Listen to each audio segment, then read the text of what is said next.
Hi, I'm Shashank Bhargav, and you're listening to Three Things, the Indian Express news show.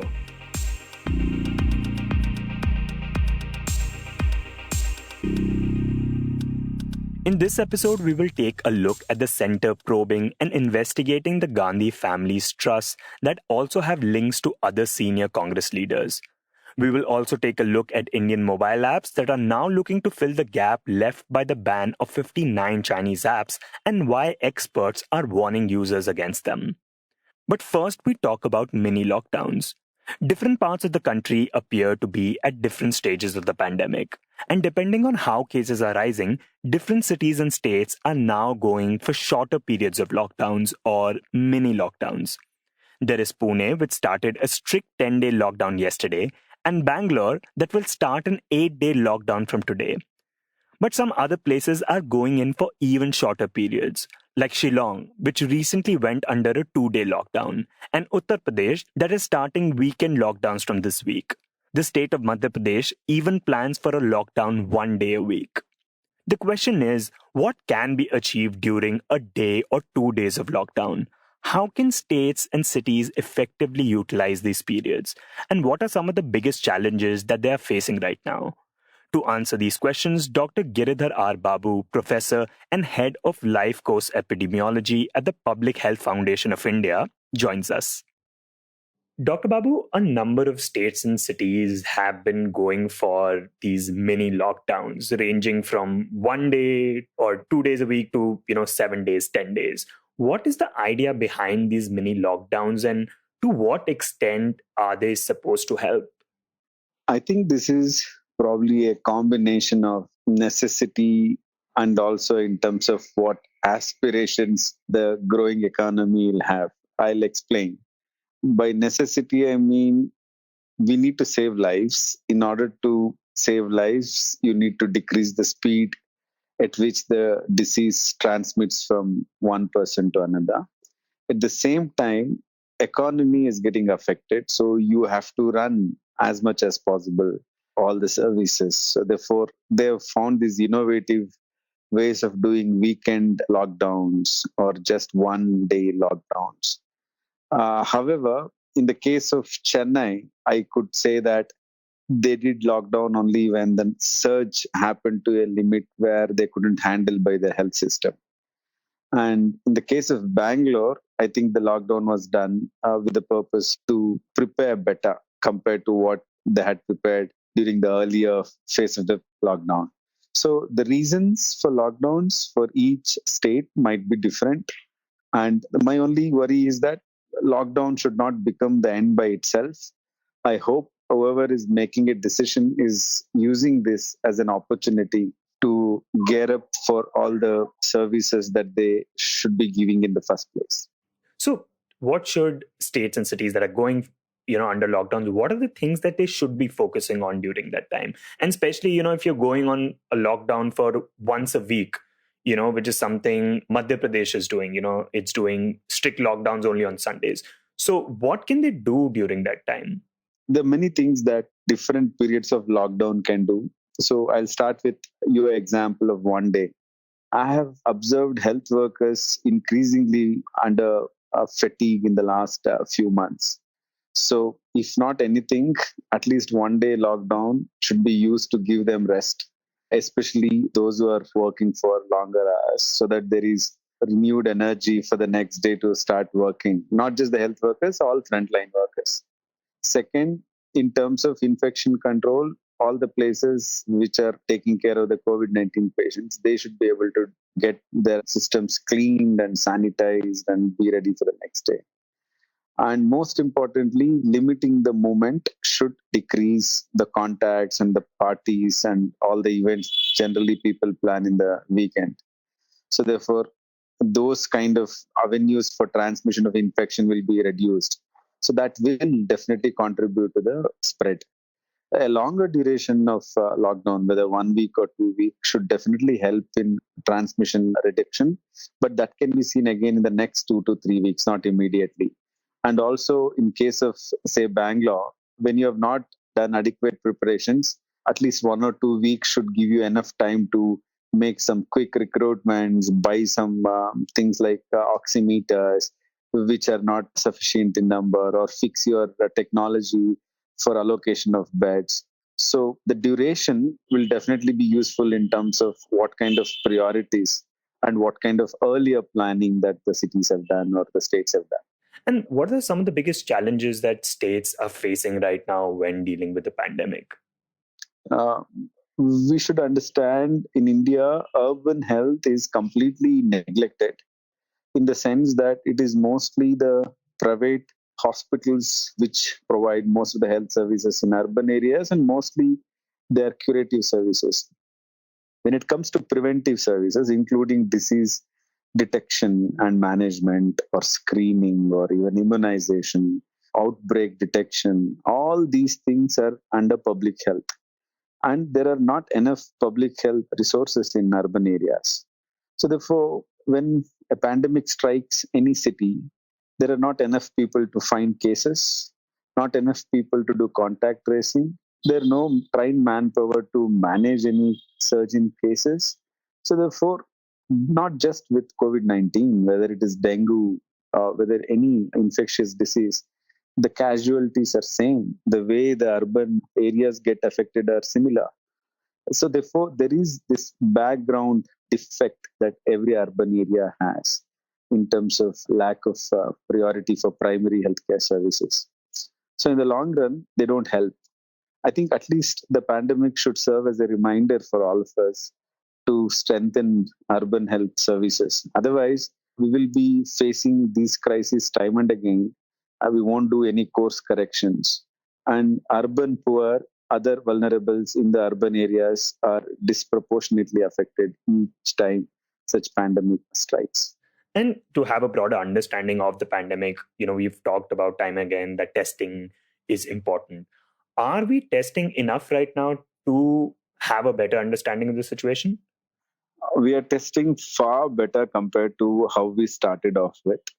But those were initial days of operational challenges. We did not have enough testing kits, not enough labs. All of them are streamlined now. So, therefore, if a state is not testing well, then that means planning has not been done well, or they don't want to do tests. So, I don't want to go into specific details of state wise comparisons. You would see in India that there are states which are testing really well and the states which are not testing well. So that only shows where the priority is. However, the states that are testing well are the ones who are identifying the cases earlier and also contributing to reductions in mortality. So if that is again stressed more, I think other states will also follow the suit. Currently, people might be thinking if you test more, we'll detect more, and then that might be a problem. That narrative has to change of finding more cases is good so that you can reduce mortality. So if that's the new narrative, then it will help in improving testing rates. And in terms of, managing patients suffering from COVID-19, early on we were talking about there's a lack of equipment. Now some places are saying that, this goes along with the point that you mentioned that we don't have enough medical professionals or doctors willing to come to hospitals. So what are the kind of problems there? And also I wanted to understand your view, because a lot of hospitals, there have been a segregation of COVID-19 and non-COVID-19 patients. Is that something that hospitals should continue sticking with? There are multiple problems when it comes to curative services, including COVID and non-COVID. So some of the estimates I'm looking at, a metro city would have had nearly 200 to 500 deaths due to non-COVID in the same period when they were focusing on COVID deaths. So this kind of things happen because too much reliance on only COVID services. That's one problem. Second problem is people are really scared, especially in the healthcare sector.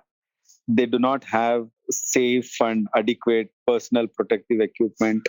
There is no medical insurance. I can tell you umpteen examples where health workers are infected, but they are not getting beds, even when they have respiratory distress. Then there's nothing as a guarantee when they're putting their entire family at risk. There's no term insurance that covers. So if we were to tell them there is a 2 crore cover as a term insurance, and we will take care of all health expenditure related to COVID. I think you would see most people volunteering for work. So we can't say that, it's just your duty and then do it. It's like a soldier. If you don't give the gun, if you don't give the necessary infrastructure and ask them to go fight, how will they fight?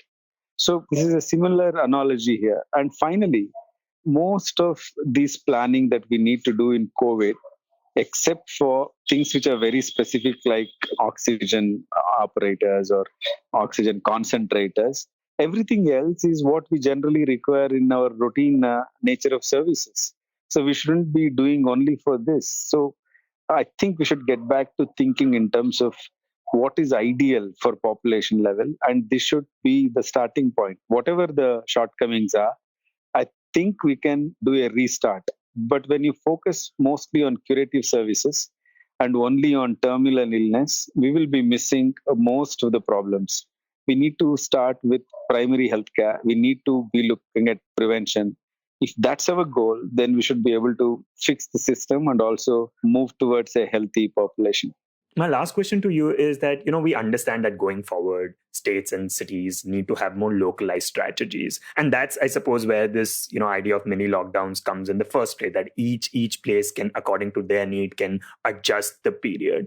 But what other factors should ideally determine, their localized strategies? No, I think definitely all these strategies, not just around lockdown and not just around pandemic response, the health system preparedness for any pandemic should be stemming from the data that comes from local data collection points. And for me, a district is a convenient unit. And all the data that comes there should be analyzed there and the action should be taken there. And with this ambition, India started the Integrated Disease Surveillance Project, IDSP. We need to strengthen that in each state, and there should be strengthening of public health training and resources so that people are building their capacity of each state and each district to better prepare and then act on during the epidemic and also afterwards in terms of any threat that we'll have as a nation. Before we get to the next segment, I just wanted your quick attention. One of the big reasons people say they like this show is because it helps them understand the news better. It provides them with the context they need to see the bigger picture. And there is perhaps no other place that does that better than Indian Express's Explained section. We on Three Things refer to the section regularly, and it helps us make this show. If you're a regular reader of Indian Express, you know how useful the Explained section can be, especially when you're looking for in-depth analysis by the right experts. You can log on to indianexpress.com/explained and access the coverage 24/7. Explained by Indian Express, where news that matters is explained by experts who know the subject. Now, back to the show. Next, we talk about the Gandhi family. Last week, the center set up an interministerial committee, a committee which is supposed to coordinate investigations into the funding of 3 trusts, all linked to the Nehru Gandhi family: the Rajiv Gandhi Foundation, or RGF, Rajiv Gandhi Charitable Trust, and the Indira Gandhi Memorial Trust. The committee was set up 2 weeks after the BJP alleged that the Rajiv Gandhi Foundation had received funds from China to conduct studies that are not in interest of the country. In this segment, Deeptiman Tiwari, who reports on government agencies and issues of corruption for the newspaper, joins us to talk about the allegations against these trusts and the political motivations behind them. Deeptiman, could you talk a bit about these 3 trusts in question and what exactly are the allegations against them? These 3 trusts, which are Rajiv Gandhi Foundation and Indira Gandhi Memorial Trust and Rajiv Gandhi Charitable Trust, these 3 organizations are basically run by the Congress party and, more importantly, are all headed by Congress President Sonia Gandhi and more personally sort of associated with the Gandhi family. Basically, they are all supposed to be non-governmental organizations engaged in either doing research work or engaged in charitable work. Now, the allegations against them, if you all remember, a couple of weeks ago, BJP President JP Nadda in a virtual political rally in Madhya Pradesh. He alleged that the Rajiv Gandhi Foundation in 2005-6 had received donations to the tune of $30,000 from the Embassy of People's Republic of China. And he obviously emphasized its importance in the middle of a situation where Indian and Chinese forces are locked in a standoff at the line of actual control in eastern Ladakh. So basically, he said that the Congress must explain as to why it was receiving funds from the Chinese government when it was in power. In 2005-6, the UPA government was in power. And he said that they conducted studies. And basically, the Rajiv Gandhi Foundation had at that time conducted a study about free trade agreement between India and China and had said that this is going to be favorable to India. And JP Nadda seemed to argue that this study was done at the behest of China and it was not in the interest of India. And he asked Congress to explain why they did something like that. The Congress in turn reacted saying that let's talk about 2020 rather than 2005 and 6. And you're asking these questions because we have been posing questions to you on what you're doing to push China back from our territory. And we must remember that this came in the backdrop of Rahul Gandhi casting aspersions on Prime Minister Narendra Modi's leadership, saying that he's not Narendra Modi, but he's Surrender Modi. So this had really riled up the BJP, and BJP went all guns blazing against the Congress on this issue. Now, after RGF, then again, there were allegations leveled at Indira Gandhi Memorial Trust and Rajiv Gandhi Charitable Trust that they have also, received foreign funds in violation of perhaps the Foreign Contribution Regulation Act and the Income Tax Act. So those allegations are being investigated by a special interministerial committee, which the government set up on July 8th under the leadership of Enforcement Directorate, which investigates offences of money laundering. So we do not yet know the specific allegations which this committee is actually investigating, but from the constitution of the committee, it appears that some very, very serious allegations are being investigated. You mentioned that this started with JP Nadda making those allegations, but were there murmurs about it earlier? See, BJP MP Subramanian Swamy, the great nemesis of the Gandhi family, has been making these allegations for years. As you know, he has over the years single-mindedly focused on digging dirt on the Gandhi family. And it is he on whose petitions the National Herald case has been erected. He was the one who first, petitioned the court to include P. Chidambaram in the Aircel Maxis case. So he has had a single-minded focus on personally exposing or harming or whatever as may be decided following the legal course that these cases take, the Gandhi family and the top brass of the Congress. So these murmurs have been there. In fact, Subramanian Swamy, after this government came to power, had written to the Urban Development Ministry that Jawahar Bhavan, which is right in front of Shastri Bhavan and the Press Club of India, where RGF has its offices, he had written to Urban Development Ministry to investigate the transfer of land to it. And he had argued that this was illegal because the land had actually been given to the Congress party to run its office, whereas it was usurped by the Gandhi family, and now the Rajiv Gandhi Foundation runs from there, which he said was land being used for purposes other than it was granted for. And so he had asked the Urban Development Ministry to take the land back. Interestingly, the committee which has been set up has a representation from Urban Development Ministry, and as we hear, it is going to investigate the allotment of land to Jawahar Bhavan. So, yes, there have been murmurs, largely from the BJP camp, mostly from Subramanian Swamy, but there has never been any cogent investigation on this earlier. This is the first time that a government is statutorily investigating these three organizations run by the Gandhi family. So, Deeptiman, depending on where your political allegiance and biases lie, this investigation on the surface of it would appear either like the result of a political vendetta or a much needed probe into a political party that has been involved in a number of cases of corruption and scam. So, to what extent are these interpretations true if we were to step back and look at the matter?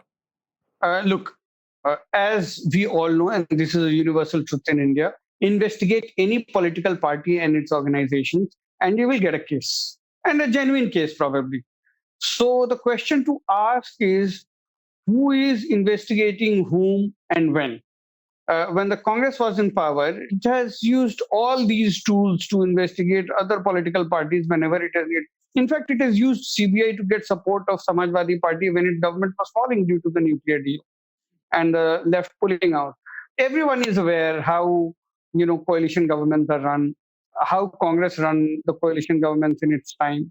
So the central agencies in this country, unfortunately, are always used by those in power to bully other political parties. That all political parties have skeletons in their cupboard is a universal truth. Everybody knows. So that is why, if you see the Congress right now is saying that, look, we are being targeted because we are raising voice on China against the government, so we are being targeted. We have nothing to fear. Basically, what the Congress is saying, that you investigate us. By the time your investigation is over, probably we'll come back to power. Similarly, let's see, they're also saying that, why aren't you investigating Vivekanand Foundation as to where it is getting its funds from? Why aren't you investigating organizations associated with the Sangh Parivar? So these are allegations and counter allegations. And to be frank and honest, investigation is done into all these organizations. Almost all of them will probably not be able to answer all questions. So in this case, I suppose who you choose to investigate reveal your political motivations. That's the political tradition in India. Whoever is in power goes after the opposition. This is not something new. We've all seen in previous governments. We are seeing probably a more aggressive version under this government because this government has absolute majority.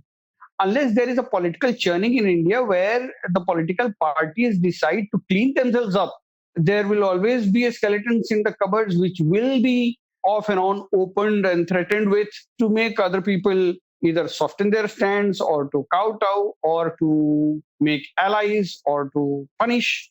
This has always happened. This has unfortunately been the political tradition. And finally, we talk about mobile apps.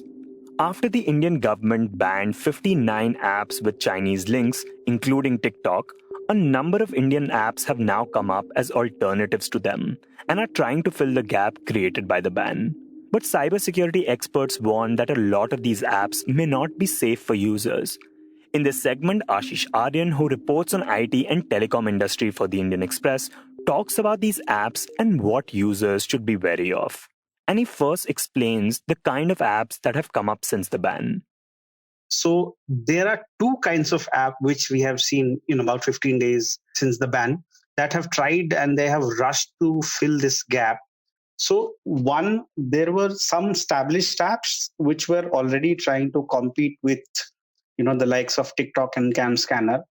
But since more popular apps have been banned from the Indian Play Store and Indian apps market space, so these old apps, they have taken over and they have, seen much more traction in the past 15 days, with some recording as many as, let's say, for example, there's an app called Roposo, which had been launched in 2014 by the InMobi group. So over the past 15 days, it has seen a tremendous increase in its user base. And now its user base is around 75 million users, which is, a huge jump. The second category of apps, Ashish says, are the ones that have rushed in to fill the gap now and can prove dangerous for users. And these apps can be bought from, online marketplaces for as little as 3,000 rupees. Their scripts are easy to buy. And the problem with such apps is that if there's a flaw in a bot script, then the same flaw duplicates or triplicates itself across all the 10 apps which are following that script. So it's very easy for someone who has given a basic knowledge of how to get into systems. They can hack such systems and they can go through the user's private data and all that. So these are the two alternatives which have tried to fill the gap. All these apps, of course, claim that they are secure. But Ashish says that it can't be a coincidence that they have come up just after the ban. One such example is that of a short video platform app launched by ZEE5 called Hippie, which was launched a day after the ban. Even if we say, the example of there was an app called Mitro, which a Pakistani coding company had claimed that it was bought for just $34 from one such marketplace. Now the app was initially suspended from Google Play Store because it violated a lot of privacy policies of Google, but now is back on Play Store after the app's founders or owners said that they had worked on the privacy violations, and these privacy violations have now been sorted and the user's data is safe. Many cybersecurity experts have warned, among other things, about data privacy issues in many of these apps. So what many experts have said, that the nationality of an app, that isn't enough to guarantee its safety. Your data could be in China, your data could be in India, your data could be in US or anywhere across the world. What's important is that the data is on secure servers and that the data is kept in such a way that it is very, very difficult for hackers or any antisocial element to get through to the data which contains very private information about users. That one. Then second is that most of these apps which are not established, which have come into the market after the ban, nobody knows who to hold accountable in case of a data breach, because some of these apps have scripts which have been downloaded from the marketplace. Sometimes even the owners of such apps do not know how the apps function. The other issue pointed out by experts is that many of the apps that had already been competing with the likes of TikTok and CamScanner for a long time may not be able to handle the kind of traction that they are getting now. Because, if you have, say, 100,000 people using your app and suddenly 1 million people start using your app, you have to ensure that while you ramp up your capacity to include those many users, you also have adequate data handling capacity and safety measures that will ensure that the data of all the million users does not get leaked or compromised in any way. Meanwhile, users of the TikTok app that used to earn their livelihood through brand endorsements, earning anywhere between 40,000 to 1 lakh rupees a month, have been left in a lurch.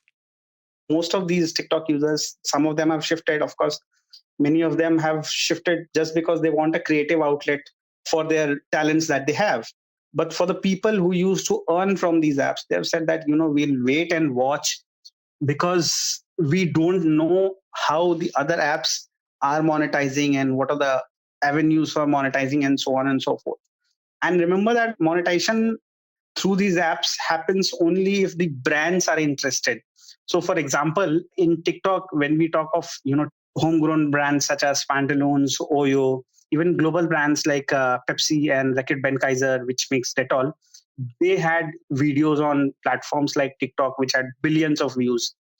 So the influencers there were able to, make money from endorsing such products. But though they have migrated to other platforms, they do not exactly know how will this work, or, is it just an outlet for their talent, or, can they make money out of it? So they are in a wait and watch sort of a mode and just waiting to see where eventually this takes them. And maybe then they'll decide on whether they want to entirely shift platforms or they want TikTok to come back and so on and so forth.